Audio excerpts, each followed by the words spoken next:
Welcome to episode 265 of Ask MandRproductions, a series where I answer your questions. If you have a question for next week's episode, put it down in the comments below and leave a like while you're at it. This episode is sponsored by Whatnot. More on them and what I'll be doing there soon later. But let's get into it with our first question from our Doomsday Prepper, Dan Vandersmissen, who says, what do you think about LEGO Star Wars ending in 2032? The first thing I thought of when I saw this question was like all the panic around the year 2012, and I guess why, like the world is ending. It always is ending on a certain year, on a certain day, and then it never happens. Same thing is probably going to be the case for LEGO Star Wars here. It has ended quite a few times. I think the first contract ended after 2007 or 2008. It was renewed for a few years, then it was renewed for a few more, and then 10 years or something, and now it's been renewed, I think, a year ago for another decade. What was interesting about the most recent renewal, though, is I believe there was never an announcement about it. It was just renewed for 10 years. Typically, they do announce that sort of thing, that, hey, LEGO Star Wars is back for 10 years, or 5 years, or whatever. But being the absolute cash cow that LEGO Star Wars is, and what Disney is probably going to continue to do with Star Wars over the coming decades,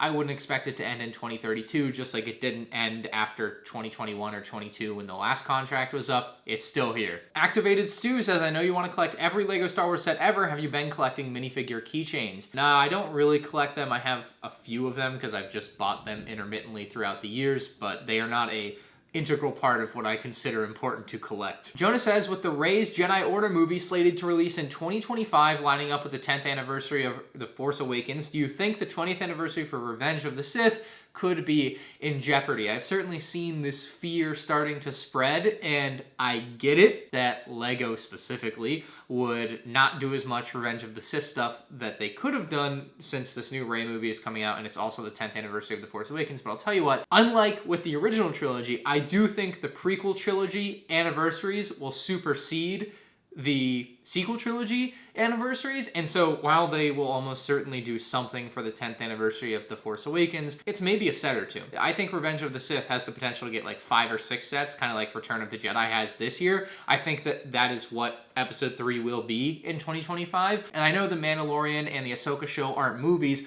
but this year they've done tons of anniversary sets alongside sets that are from new media, being The Mandalorian and the Ahsoka show. Also, the Young Jedi Adventures got a set this year, so I don't see any reason to be particularly fearful that LEGO Star Wars would skimp out in 2025 for Revenge of the Sith. I'll make a video here soon on what I think they should be doing in 2025, which will hopefully nudge them in the right direction, but, you know, I think it's going to be fine either way. Ilya wants to know if I'm going to be doing more shorts videos, and it's something that I swore off for a long time, much like collecting keychains, and now that I'm doing it, it's a great thing, right? Yeah, I will definitely be doing more. I think the way I want to integrate them into my normal content schedule is I want to do them every Sunday, so basically Shorts Sunday, and I don't want them to be too different than my normal videos. I want them to be generally like what I would post otherwise, but maybe, let's say the Endor Speeder Chase was a great example of this. I don't think that would fit well for what I normally do as like a normal 8 to 12 minute comparison, but I thought it would fit great as a shorter type of comparison. So I think that's something you'll see a lot more of, is just video ideas that I can't quite flesh out to be a normal video and wouldn't have done otherwise, but now because shorts is kind of a thing, I may as well throw my hat in the ring and try them out. Zombie says, do you think LEGO will release more Kashyyyk Troopers? So that LEGO Star Wars Castaways game, or whatever it is, has been giving us a lot of peeks at what might be coming in the future for LEGO Star Wars. We recently got a peek at the Palpatine that will likely be in the Republic gunship this summer, although I think the legs are going to be a different style legs, but the design of like the torso print is probably spot on. We've also seen Commander Fox, who just has a plainly incorrect torso print for absolutely no reason. Hopefully that doesn't make its way into the final set. And I know it's just a video game. It doesn't 100% mean they're going to do this, but there have been a lot of cases so far where they have been taking things specifically from this game that we have seen and making them physical products, like 1-to-1, exactly what it was. Instead of using the old Kashyyyk Trooper specific helmet mold, they're using the Scout Trooper helmet mold. Scout Troopers and Kashyyyk Troopers, while they look similar and in the past used the same helmet mold, LEGO Star Wars had moved past that and has been using different ones for quite a while now. If they go back and make them the same again, that is plainly wrong. Yeah, there's a chance we're going to be getting more in relatively short order. I think it's a very high likelihood, in fact, because they're just doing tons of different clone troopers. Kashyyyk Troopers would make a ton of sense as one of the more popular types of clone troopers they could do. I also think 2025 would be the year, by the way. Jack says, do you think the UCS Predator is at a good price point for the average consumer? No!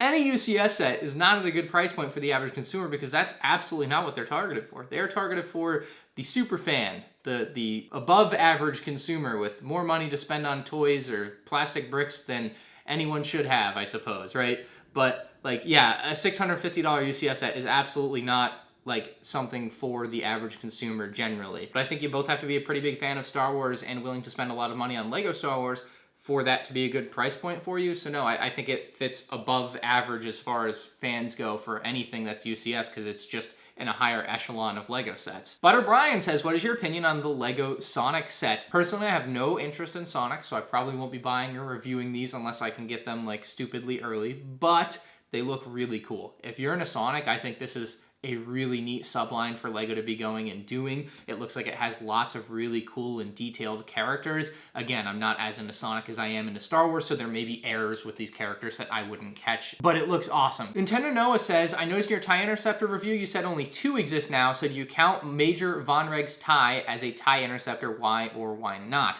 Color scheme wise, it's just completely different. It's not based on the Return of the Jedi TIE Interceptor or that general style. The new Mandalorian TIE Interceptor is interchangeable with what we see in Return of the Jedi, so I look at that as the TIE Interceptor design. While Major Von Reg's definitely has all the attributes of a TIE Interceptor, Lego never called it one, and it looks nothing like the one from Return of the Jedi, so I don't really lump it into the TIE Interceptor category. I always looked at the 2006 one as the one and only TIE Interceptor until now, but when it came down to it, the more interesting comparison for a lot of people is looking at what they had in 2006 and what they have now in 2023 for TIE Interceptors. MKM Brick says, when will Lego be making the J-type diplomatic barge from episode 2? Please answer. Well, since you asked nicely, they will never make that set, probably. Ian chimes in with the most guaranteed Lego set of 2024 or 2025. He says, if Lego were to make a Mando's Homestead set, do you think it would be a playset like the Obi-Wan home or a diorama similar to Dagobah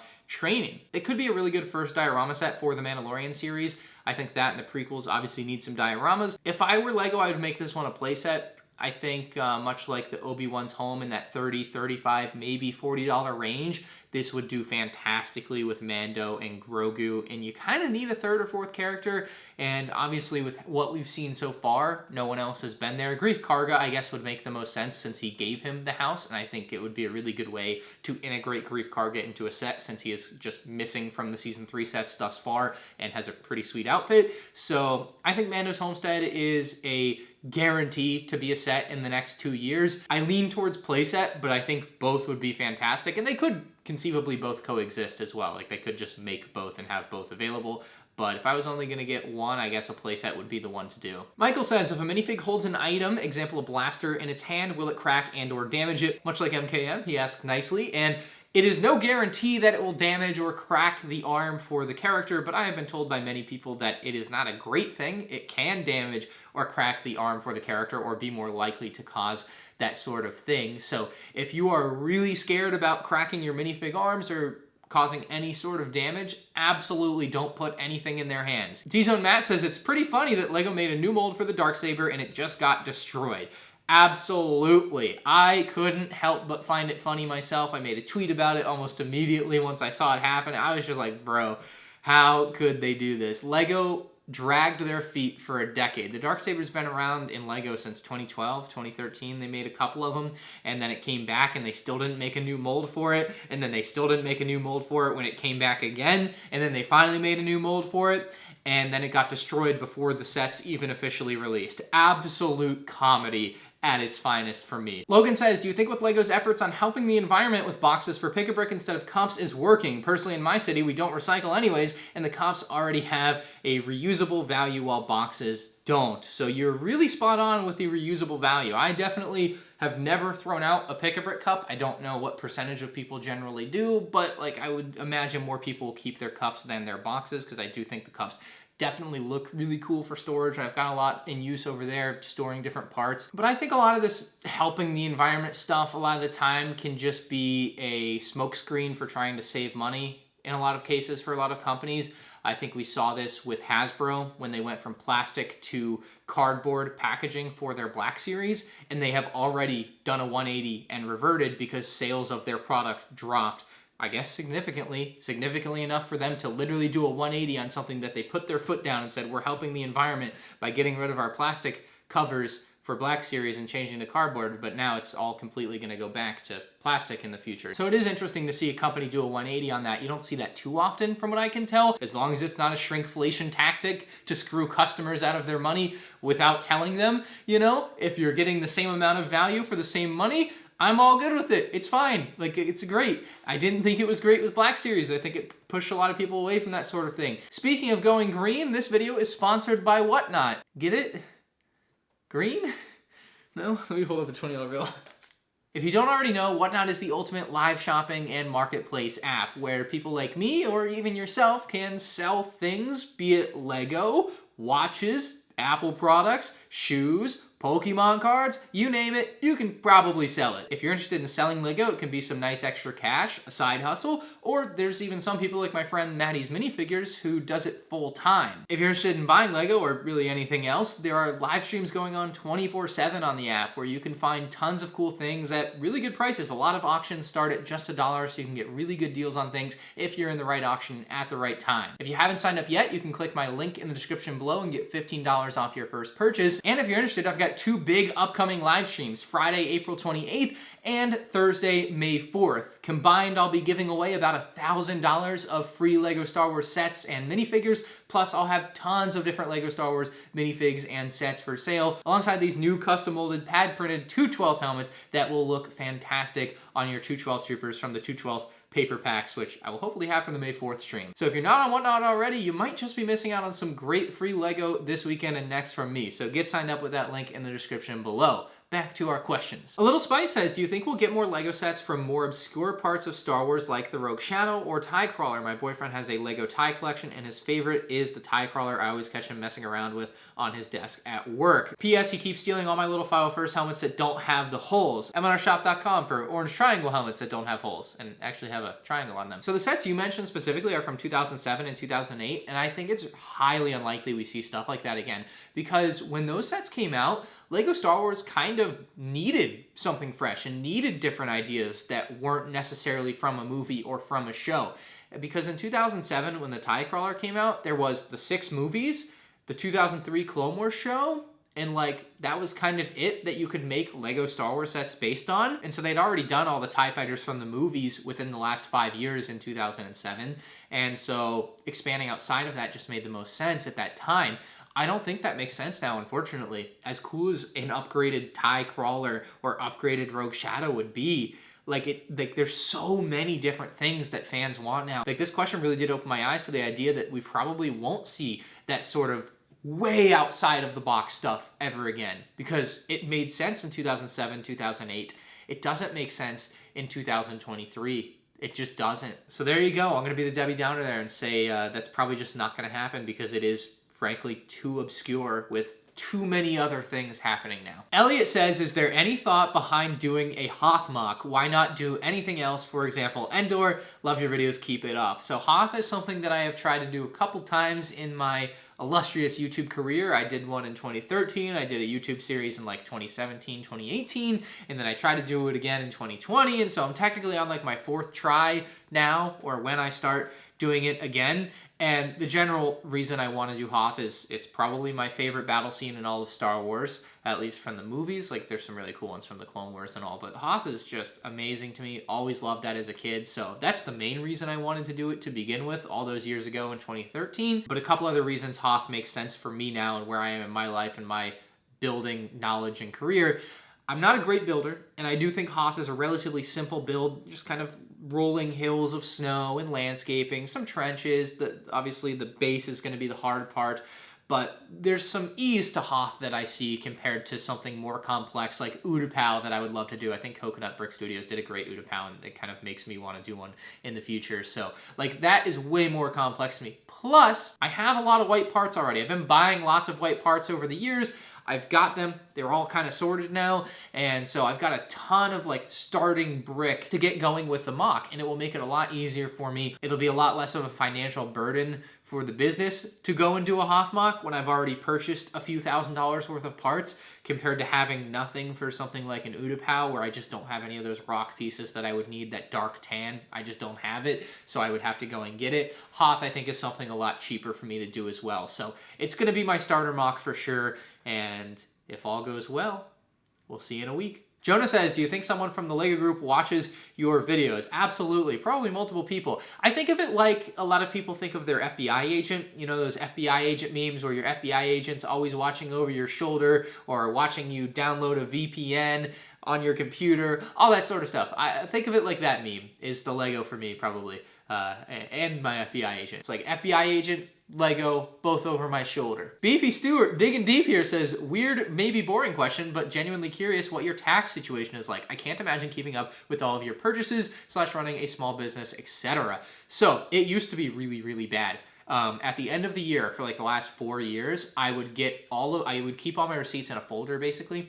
I would get all of my receipts out and I would lay them out on my bed. I would go through them month by month, laying them out on my bed in different sections, and I would go through and count up the like dollar value of what was spent on what in each month, and I'd write it down, and then I would add it all up so that I could put it into TurboTax and do that all. Like, I hated it. It took me, in a lot of cases, literally an entire day, most of the time, to do my taxes. What I have done in the last 12 months, and what will really help me the next tax season for my business and for my personal self, is I have made a business, like I am an official S corporation. It's supposed to help with your taxes and all of that. I don't know. I was just given good advice by my accountant. I have an accountant now. That helps a lot. Like, it costs money, but like, it's totally worth it to me to have someone to just handle the financial side of things for taxes, and like there's a lot of things you just have to do. It's really just opened my eyes for like a lot of small businesses. Like the cost of just like existing is kind of expensive. Like I think I have to pay $300 or $400 a year to like re-up my corporation, like my dues or something. I don't know. And then there's all sorts of different taxes that I can't even begin to understand. Income tax, Medicare tax that I pay on like my personal like thing. Karen says, do you think there will be accurate printing on Captain Vaughn's minifigure Visor? I think it's awesome that LEGO is making Vaughn, but I don't expect the execution to be good. The Visor is supposed to be white with dark reddish orange designs on it, but I expect them to just give him a bright orange visor. Please advise. You know exactly what they're gonna do. Just like Commander Cody's visor, it'll look exactly the same despite, in the show, looking significantly different. Yeah, don't expect anything fresh or new for Captain Vaughn. Nothing fun, nothing uniquely designed for him. He will look just like a normal 501st or 332nd trooper, and then he'll just have the slightly different visor on there to make him look a little different. So yeah, Captain Vaughn, it's cool that we're going to get the figure, but the detail on some of these figures is certainly going to be lacking for some of us. Thomas wants to know if I would ever do a boxing event like Creator Clash, and I've gone both years. It's been an absolute blast. Michael and I love watching some people beat the crap out of each other, and I'm going to be honest, Sans called me up when the first Creator Clash was happening, and they were like, they needed boxers for the first one. And Sans called me up, he's like, you have enough clout to do this. You have enough subscribers, you could totally get in on this. And I was like, nah, dude, I don't have the time to do this. I can't train. It would be a lot of work. I'd have to eat a lot of chicken. And like, I would love to do it. It does seem like a really fun thing until the part where you get punched in the face happens. Everything else about it seems great and fine and dandy. The walk-up thing looks fun. I think if push came to shove, I wouldn't do it. If I was paid the right amount of money, money does motivate. But it is a charity boxing event at the end of the day.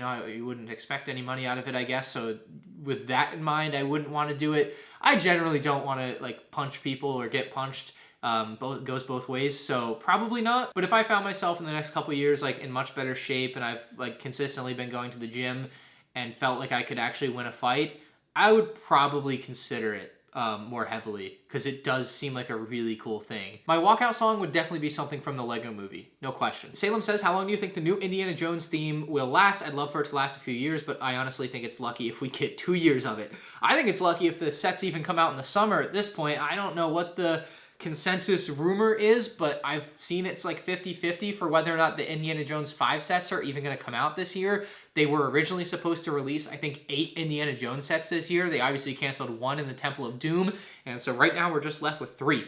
This could be it for Indiana Jones. I know I made my video about a month ago talking about how I think it could be it as well. I really hope it's not, and I think if we look at a theme like Harry Potter that has overstayed its welcome, it gives you a little sliver of hope that Indiana Jones can at least exist for as long as it feels like it should, which would be a couple years. So Fingers crossed. I don't think Indiana Jones has 5, 6, 7 years in it like Harry Potter might, but man, a couple years would be nice, wouldn't it? So I think what happens in August will be very telling. If there are no August Indiana Jones sets, I would hit the panic button. If there are August Indiana Jones sets, everything's great, but have that panic button ready. If you enjoyed this Q&A, hit the like button. If you're new to the channel, please subscribe and check out today's sponsor, Whatnot, with the link in the description below to get $15 off your first purchase, and you can use that on one of my live streams if you want to get some clone helmets or one of the 212 clone packs. So we'll see you next time. Please tell me the mic was on. Good, it was. Whew. I always get a little nervous about whether or not I turn the mic on after I film for like 50 minutes.